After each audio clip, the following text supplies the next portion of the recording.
Hello everybody and welcome back to All the Mods 9. How's your day been? Good? Let me know down in the comments below. So we're back at GregTech. Last episode we got into ULV tier circuits, so it's about time we actually start upgrading our infrastructure. So we got ourselves a bunch of like IV tier machines mixed with EV, but now that we're in LUV, we have access to multiblocks. Now we won't be getting into multiblocks today, because there's a few things we need to prepare, but definitely going to get into like ULV machine casing and try and get ourselves like ULV power so we can like upgrade our machines and everything. We also fixed our chlorine issue last episode, but unfortunately that's kind of back. We need a more powerful electrolyzer to separate it because this is just not fast enough. And after today, we'll be able to get the multi-block electrolyzer that can do 4 recipes at a time in the same space, I think. Is the electrolyzer the same size? Oh no, it's a lot bigger. Okay. But we can have paralyzation hatches on it, so we can make this thing run like 4 recipes at a time. And if we get later on into the world, we'd be able to get even higher tier of paralyzed control hatches, meaning we can do up to nearly like 16 or 64 recipes at a time, which would be amazing. As you might notice, there's a bit of a space cleared out right here, because for us to get into new LUV tier machines, we need our first new multi-block. That's going to be an assembly line. The assembly line looks like this. It can go really long. I think about 17 long. So this thing can get quite big, but it's kind of complicated to understand. Not really, but for me, it kind of was. I've done a little testing to see how this thing is supposed to be built, because I actually built it wrong already. But I figured it out now, so we should have everything to go. So look up assembly in here. And the reason we need the assembly machine casing, or the assembly machine, is for when we get into LUV tier machines. For instance, like the Elite Mixer, we need like motors. The motor has to be made in an assembly line. And as you can see, there's a lot of different materials that are needed for it. And I'll explain how this now works now in a moment. Also, I did set up some new patterns from new materials and recipes in here. So like HSSS, and that has all been already set up. I think actually I'm cooking a bit more at the moment. Yeah, I am. So to make ourselves an assembly line, we need an assembly line controller. We need some line grating, assembly line casing. We're also going to need some laminated glass. We're also going to need a data access hatch, which I've already made. That is made by making ourselves some data sticks inside of a clean room with polytetrafluoroethylene. Data sticks are made in a circle assembler, and they're pretty cheap. It just required a new memory chip called a NAND chip, which just required ourselves a laser engraver with a gray laser lens. And that is this guy right there. So to build this guy, we also need solid machine casing. Let's grab out a bit of that. And also ULV input hatches or input buses. And we're also going to need 1 export bus, which I'm probably just going to use a regular all EV item output bus. There we go. So I want to center this, and I was trying to figure out how am I going to automate this thing, because each item has to be put in a certain order. For instance, if I'm making the motor here, you can see the first slot is going to be the long magnetic samarium rod, and then the long HSSS rod. If I look at like the pump, you can see this requires a motor first, and then a small niobium titanium fluid pipe. Unfortunately, I was trying to figure out, could I use XNet to do it? Well, not really, because some items, say like this long one is in the second slot. For the robot arm, it's in the first slot. So depending on what recipe goes in there, if I had this one set up first in the filters, it was going to put the long rod in the first slot, which was not going to work. So I have a feeling we're going to have to make a assembly machine for each and every one of these different components. So the LV electric motor, as you can see, is about 6 parts long. So we need to make ourselves a assembly machine that is at least 6 long, which is actually going to be 7 long because we need an extra slot for the output bus. So picking the center, that's right here. We want to make sure this thing is, actually no, that's the casing. We need the solid casing. So it's 1, 2, 3, and then 1, 2, 3. Along the top of this then is assembly line casing, or laminated glass, sorry. And then we have our controller, data hatch, and then we have assembly line grating. Okay. Across the center here, I forgot actually one other thing. We need ourselves, I guess I didn't make the pattern for it. We need this stuff right here. Where is it? Assembly controller casing. We need to make this as well.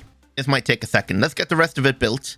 So across the bottom here, this is where our input hatches are going to go, or input buses. So slot 1, 2, 3, 4, 5, 6, and then our EV output bus. Doesn't have to be EV. You could just use a ULV bus, but just for the amount of slots in here, it's probably wise to have that. So the way I'm thinking of how we're going to do this is if we grab out a chest here, just a regular old oak chest, netherite oak chest, put this guy right here, grab out a pattern provider, just a standard one, put this down here, grab out some cable, some ME cable. We have an access to our ME system right here, so run this down or at least across like that, and then down the back right here, we're just going to run it down till it connects to this. So we're just connected here. And now we're going to set this one up to be the motor first. So this will 6 slots, and it's also going to require some fluids, liquid soldering alloy, and a lubricant, which we already have made. Up here then, we're going to grab out some pipe, item pipe, and some pipe upgrades. And the way I'm hoping this should work is if we tell this thing here to extract, looking inside it here, ultimate pipe upgrade, it's set to nearest first. Since each one of these guys can only have 1 item each, I'm hoping that the way that the item gets exported out, actually I'm going to turn on blocking mode, so it'll only have 1 recipe in the item in the chest at a time. It'll put the items in order that it needs, so it'll put down like the long magnetic rod and then so on, and then the pipe should pull those out and put them in the correct ULV input bus. That's what I'm hoping. I don't know if that will actually happen, but I'm hoping that will work. We still don't have any assembly controller casing. Oh, that's because all the HSSS is still crafting. Okay. And then across the back right here, we just need some more laminated glass. And then up here, more assembly line grating. And then we're going to grab our assembly line casing. In above the buses is where those controllers are going to go. But just along here, we just need ourselves our line casing. Then we're going to cap the top then with the solid casing. All right. Now, there's still 2 more things we need.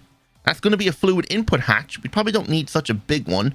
We're going to get ourselves 2 IV input hatches so we can run this thing at ULV. And let's just go with, let's say, 2 fluid input hatches HV. And we can put these across the back right here. Grab ourselves some exporters. Connect these here and here. This is going to be soldering alloy. I don't know if the fluids matter what slot they go in, but we'll see. And this one's going to be lubricant. Actually, maybe I should put them in the right order, just in case. So lubricant in here, and then soldering alloy in here. And then we'll connect these up to the network here. The buses should get filled with those once it boots. We got ourselves our 2 HIV energy hatches. They'll go there. And now we're just waiting on the controller piece.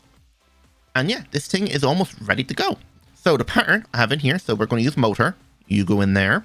And you have soldering alloy. You have lubricant. We don't need acceleration cards upgrades because we're not going to be using that much.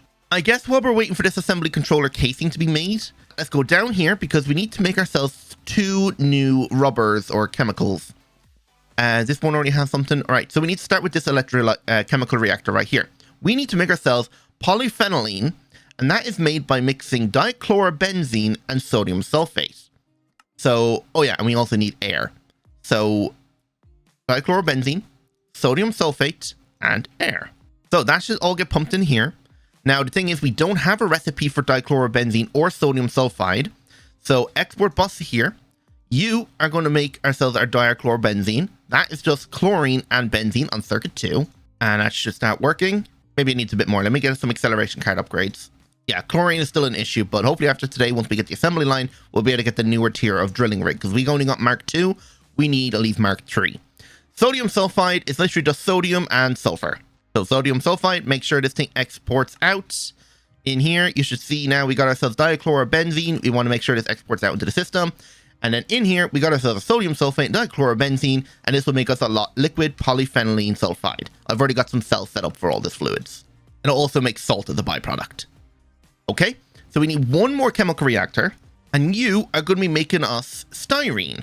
Styrene is another material we're going to need because we need liquid styrene butadiene rubber. Actually, we're going to need more chemical reactors. Let me set up the rest of these here.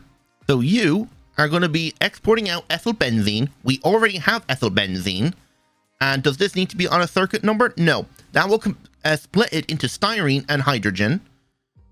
Device offline. Oh yeah, I need to hook it up in the back here. So this will make us styrene and hydrogen. Export out. Cool. And then in here, we need to make ourselves the raw styrene butadiene rubber. That is made by combining oxygen, styrene, and butadiene.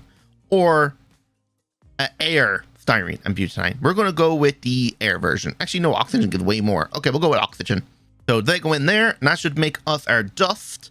Then that dust then needs to be mixed in another chemical reactor with sulfur, and that'll give us our fluid. So you in there, sulfur dust. Make sure on around Robin, so we'll try and export something else out first.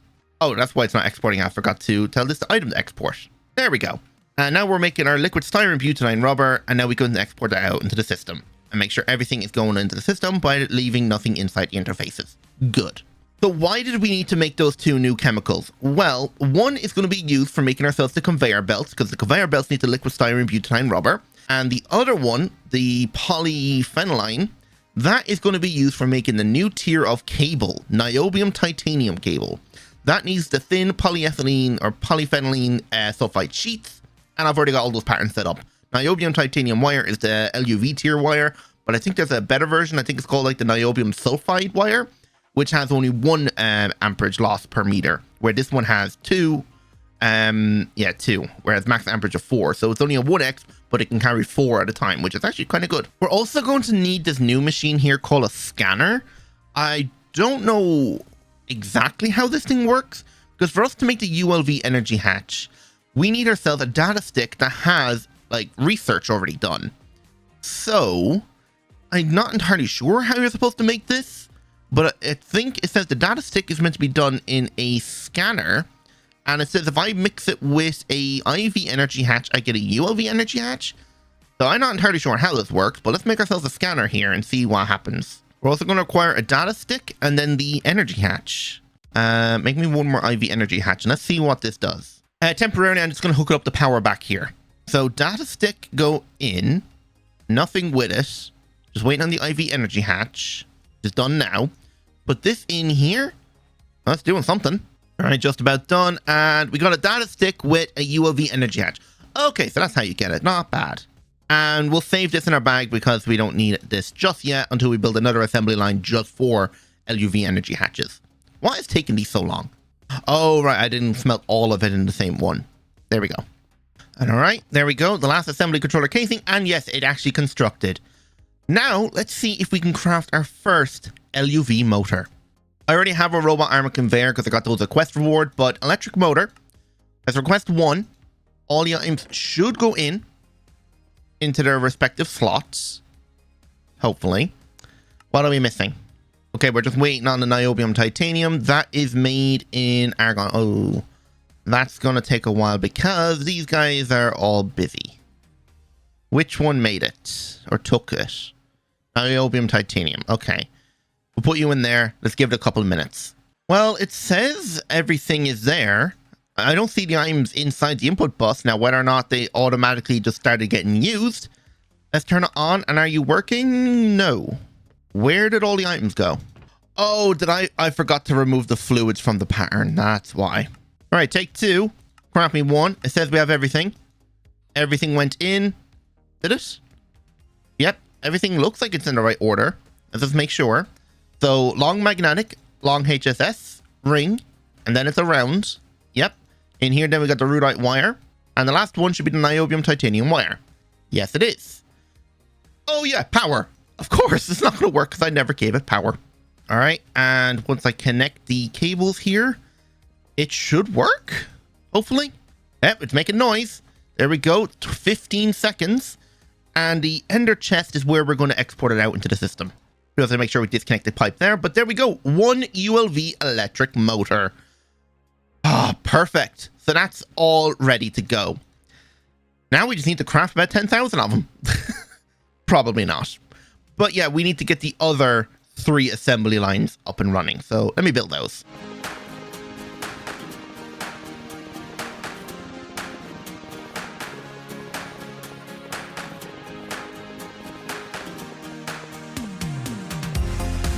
And all right, there we go. We have all of the different assembly machines. I ended up adding on 2 extra. So this one here is going to be for our LUV energy hatch. Now, I think I just put the data stick in here. I don't know if this gets consumed. I hope not. So let's see if it actually works.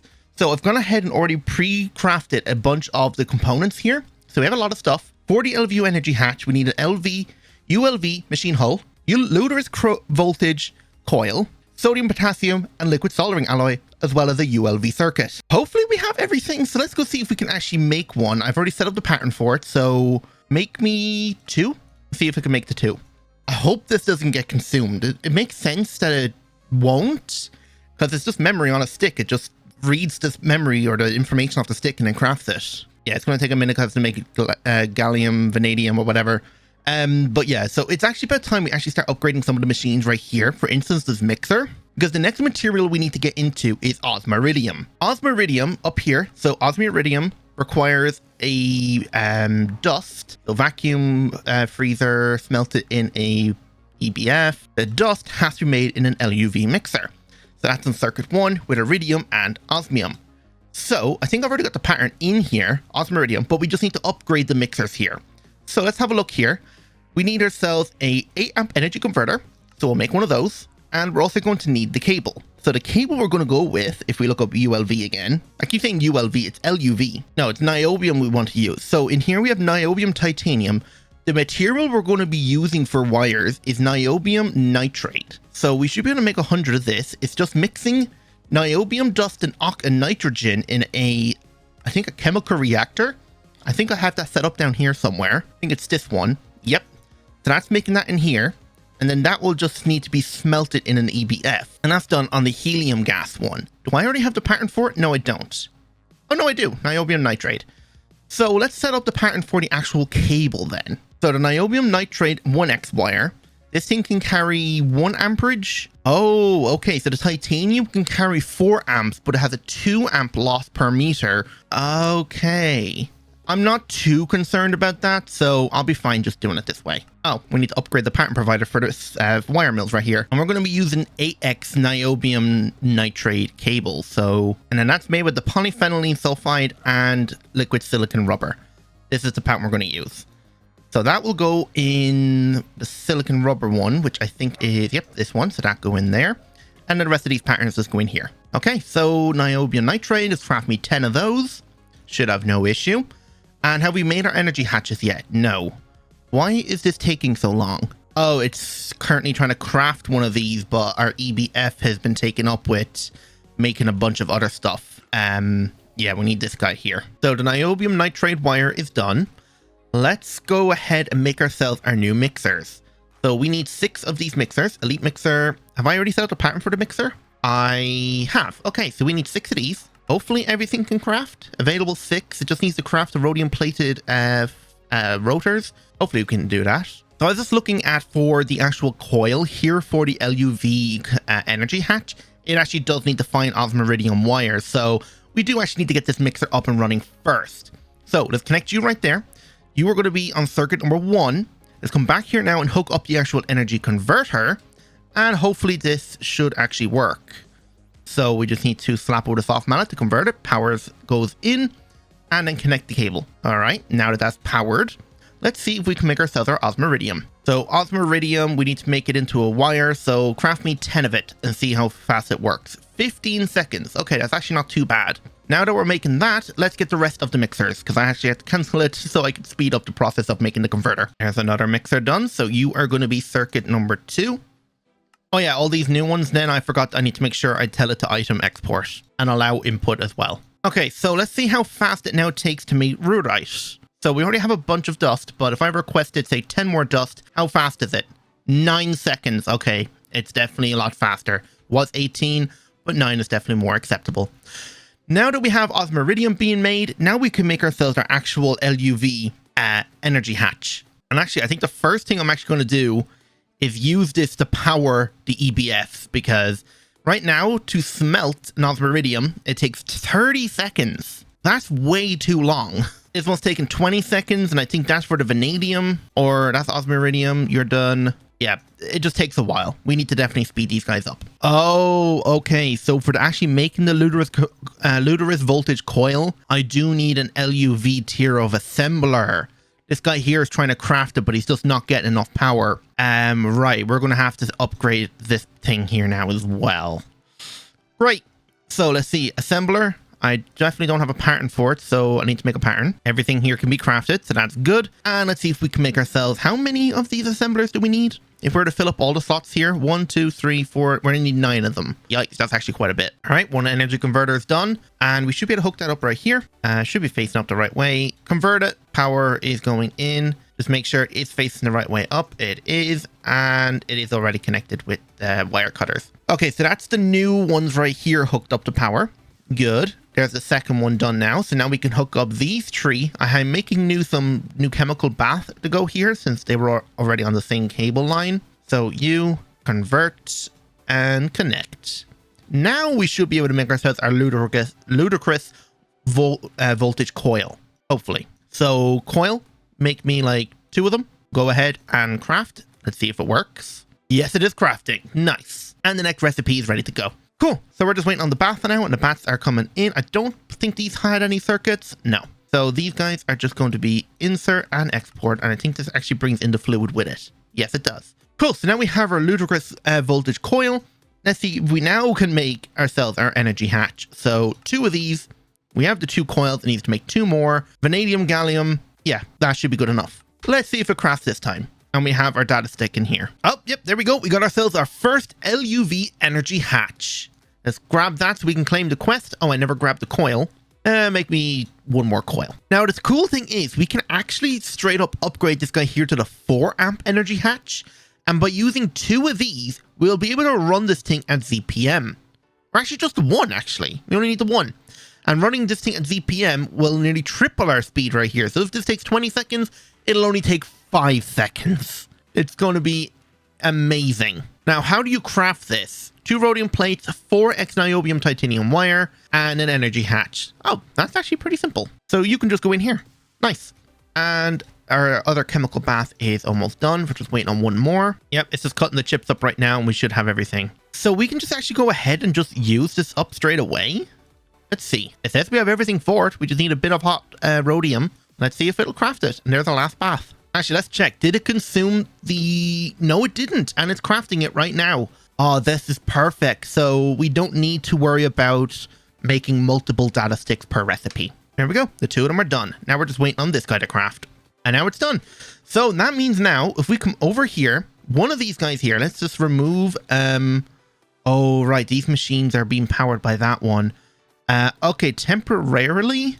Let's just do this one here and just see how fast it goes. So we only need the 1 energy hatch. So we can replace that now with the Invar heat-proof casing. So we just need the 1 energy hatch right there. It constructed.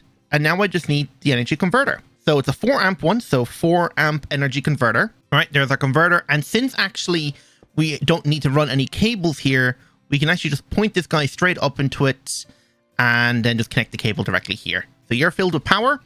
And now, let's see if it'll actually run at ZPM. Yes, it does. So, rudite dust takes how long? 13 seconds. And now in a ZPM, how long does it take? I need to get over to it. There we go. 1 in here. How long does it take? 7 seconds. That's less than half.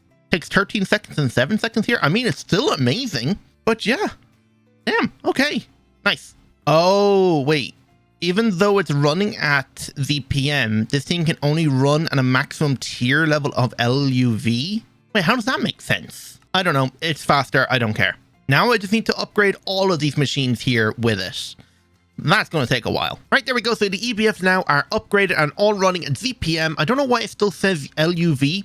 All of them still say that, but I don't know why. But everything here is running so much faster. And I've upgraded some of the actual distillation towers over here. This one here was taking like 20 seconds or something like that. Now it's down to like 6 because it was only running at IV. So that's pretty good. I upgraded the vacuum freezer here to now it only takes 10 ticks to turn liquid nether air into liquid nether air. And this thing here now takes 13 seconds instead of 25 seconds to turn it into all of the byproducts that we kind of need. So that's amazing. So before we end now, there's one more machine I'd like to get built, and that is going to be the alloy blast for smelter. Now, I don't know exactly if we have the space for this thing. This thing is huge. Yeah, this thing's actually quite big. Now, the cool thing about this one is we can actually add a paralyzation hatch onto it, so we can make this thing run somewhat fast. I think we can add the paralyzation hatch onto this thing, right? Or maybe I'm thinking of the large arc smelter. That could be what I'm thinking of, because we only have 28 things that can use paralyzation hatches. So this might not be one that we can do. Okay, so the alloy blast smelter cannot do that, but we can just set up each recipe individually to be made. So to make this guy here, we need ourselves some new stuff. High temperature smelting casing, which is going to be tungsten carbide frames, HSLA steel plates, and titanium carbide steel plates on circuit 6 in an assembler. Now, do we have circuit 6 on an assembler in here? No, we do not. I guess I might just have to make a bunch of it by hand. So one alloy blast melter. Everything should be ready to craft, so go ahead and do that. The other things we're going to need is some heat vents. They can be crafted in assembler. They don't need anything, but there's no difference to crafting them right here. Yeah, there's no difference, so we'll just do it that way. Oh, wait, no, it uses one less tantalum carbide plate. It uses 4 here, where this one only uses 3. Okay, so we'll do it that way. The only thing we're missing is the titanium rotor. We can use that through an extruder. And you can go in here. And the extruder, I think, is over here. Or is it these guys? Oh, these are the extruders. Okay, so rotor is this one. Cool. So let's go ahead and make ourselves our heat vent. We need a total of 12. I never made the double molybdenum silicide plates. I thought I did. Apparently I haven't. Okay, so a bending machine. I guess with this, do we have a bending machine doing circuit 2? We do. Okay, that'll work. So 12 of them. Off you go. And now for the high temperature casing. Yeah, I need to figure this out. All right, so we need 34 high temperature smelting casing, tungsten carbide rod. Did I not make that either? Do it through an extruding machine. Now I should be able to do it. So 34 and off it goes. Now, in terms of the coil that we need to use, as you can see here, this is copper nickel. I think we can use any version of the coil. So what type of coil do we have access to at the moment? We do have ourselves RTM coil and nichrome. What's the highest tier that we have access to? I think it's the HSS tier coil. The next tier would be Naquada, which we could actually do. Trinium is going to be another thing we're going to have to figure out how to do, because I think that requires the fission reactor or fusion reactor to mix 2 different chemicals together. So we're going to have to look into that soon. But HSSG and RTM. Now, which one does these guys need? This has to be done with the fluid. Does it require a certain coil? RTM. Some materials like uranium, rhodium dequalide require trinium, but I think we should be able to get away with just using ourselves our HSSG coils. So if we need that, make me... Oh, I got rid of the pattern, did I? Liquid tungsten. Yep, we have all that, and that will go in this guy right here. Okay, make me... How many do we need for this? 24. All right, we should have almost everything now. Oh, the last coil was just done. All right, so we're going to build it right here. It was inside the chunk border, so that should be okay. So let's see, how do we build this? What's the first layer like? We have our 2 energy hatches at the back. We're just going to be using 1 energy input. We have ourselves 2 an input bus and a fluid export bus. And another, wait, what are these? Input bus, output hatch, input hatch. Oh, okay. So this is how this is going to work. We're going to use a non-opal input hatch, because that will allow us to have multiple different fluids. And then we're going to have 1 EV item output hatch or for fluids. So let's begin by putting down our controller right here. And then it's made like this. And then I think it is then 3 around like so. And then this way. All right. And then on the back right here, this is actually, can we have the exports or the imports on the top of the block? Or does it have to be on the bottom? Nope, they can be on the top. Okay, we'll figure them out from the top. So the bottom will just stay like that. The next ring is just an outer ring of coils, then heat vents, coils, and then the top. Oh, this also needs a muffling hatch. Okay. And then we'll just cap the top with the solid casing here. I guess I never made enough of it. But that's fine, because we're going to be using some stuff down here. So down here in the middle, does this thing actually need a maintenance hatch? It does. Okay, so maintenance, and then our muffler hatch. So maintenance hatch will go probably in the top middle right here. And then at the bottom here, we're going to have our 4 amp energy converter, or provider, or whatever. Down here, then we're going to have our converter, and we'll just have to run power cable to that. The muffler hatch goes in the top middle. And then we have ourselves our fluid and item inputs. We're going to hook up our fluid input. Where should we do this? Let's do our output hatch or input bus right here. Export hatch right there. So we can just use a fluid pipe to pump into the system, and then an item pipe to pump the items out. And then over here, then, maybe we'll put the maintenance hatch down here just out of the way. And then we'll put this guy right here, and he will have to provide all of the other things. How are we still missing 1? Oh, because it thought we're going to be using 2 hatches for power. All right, and then it formed. So export bus, we're going to hook this up right here. So you can see this guy has 9 slots. So the first things we're going to get is oxygen, helium. I think it's just regular helium gas. Yep, helium gas, oxygen, nitrogen, and I think argon. Yeah, so nitrogen and argon in the next 2. We'll use a big pattern provider. I'll go there. We'll grab out some item or fluid pipes. Actually, you know what? We should probably move this like this instead, actually. That way, then we can just run the dense cable over and then just connect it up like this. Okay, now we just need fluid pipe. Tell this thing here to extract from the system and pump back in. So I'm going to have to go ahead and make a fluid cell for every single liquid alloy that's going to come in here and set up probably what are those things called there? I'm going to forget the name of them. Vacuum freezer. We'll probably set up a vacuum freezer right here to turn all of the liquid into solid ingots from this guy. So that's more or less it. We just need to hook up the power. All right, there we go. And that has power, and this thing should be running now at ZPM. The only thing to do now to make sure it definitely works is to perform some maintenance. Maintenance complete. And now this thing is ready to go. So let's test it. Let's make ourselves our watertight steel. The watertight steel is going to be used, I think, to make the plates, and then that plate is going to be used for making, it actually shows us in here, our chemical bath, extraction machine, fractioning distillery. We also have a large crystallization chamber and solidification array. What actually will be more useful right now? I think probably the electrolysis one. So HSLA steel. I thought we already had that. We do. Okay. Let's just do the watertight one then. So watertight steel, fluid solidifier, or we can use ourselves. Actually, would the fluid solidifier be good enough? Rather than having to use a vacuum freezer? This takes 6 seconds, where this only takes 1 second. So you know what? That's probably way easier. All right, so that, and then to actually make the liquid in an extractor. No, the ingot. There we go, the molten watertight steel. So that's made in here. The only thing we're missing is sulfur and chromium, which we actually already have, so that's fine. So that's made like that. And does this one actually go in the... Okay, no, this has to go in a vacuum freezer. Okay, we'll make a second vacuum freezer right here then. But let's just see if this does work. So the fluid set to go in here.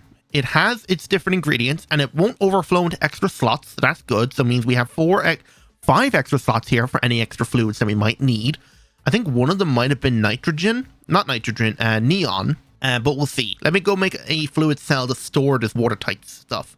And actually, I think I'm only going to make a 1 mil cell and store all of the fluids in there, because we're not going to be making, like, trying to store all of the fluid from each one of these materials. So we might as well just go ahead and just set up like 1 cell to store every single type. So that way we don't have to worry too much about it. Let me go do that. Wait, I'm actually just looking at it now. I completely forgot. I think I did make a storage cell for each and every type of one. Yeah, I did. Oh, Estalloy, let's just double check. You are titanium tungsten carbide. That's you. Okay, so I've already done it. Never mind. Oh, wait. I think I might have made a mistake while making them, because this is liquid Hastelloy alloy. This is molten. And the molten is what you put inside the vacuum freezer. So even though I've made the cells, I think I've done it wrong. So this actually should be that. Let me go and correct to make sure all of these are correct. Okay, now they're all set up to the molten version instead of just the liquid version. So let's go set up the patterns now for the dust and see if it actually works. So watertight, let's have a look here. Watertight craft 1, everything is there. It should have pumped all the ingredients into him. And it has. Wait, does this need a circuit number? Circuit number 5. Oh, every single one of these are going to require a different circuit. I forgot. Okay, that means we're going to actually have to... Whoa, 28 seconds. That looks cool. The sound it makes, listen. Yeah, that's pretty cool. Okay, so it looks like I will have to make a blast furnace for each and every single one of these different alloys. That's gonna be fun. I'm gonna do that between episodes. So the watertight steel did go inside. Let's see now if it works by getting it into a vacuum freezer. Let me build one quickly here. All right, so vacuum freezer made. Let's see if it'll make the watertight ingot. So how many do we need for 2? 200. It made 2 buckets. That means we can make like 100? No, that'd be way too many. It probably means we can make like 10. Close enough. Vacuum freezer takes 4 ticks, and we are getting our watertight steel ingot. Okay, so that works. That is amazing. So the only thing is now I need to make how many different blast furnaces? 113. Now, a lot of them are probably going to use the same circuit, like this one here.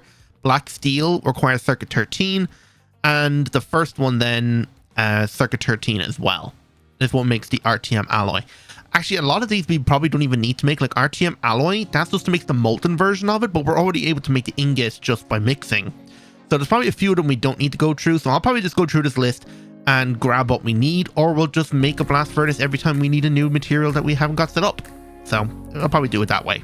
So I'm going to end it there. I hope you all enjoyed. And if you did, don't forget the like button, subscribe if you're new, and hit the notification bell while you're at it then as well. So without any further ado, goodbye.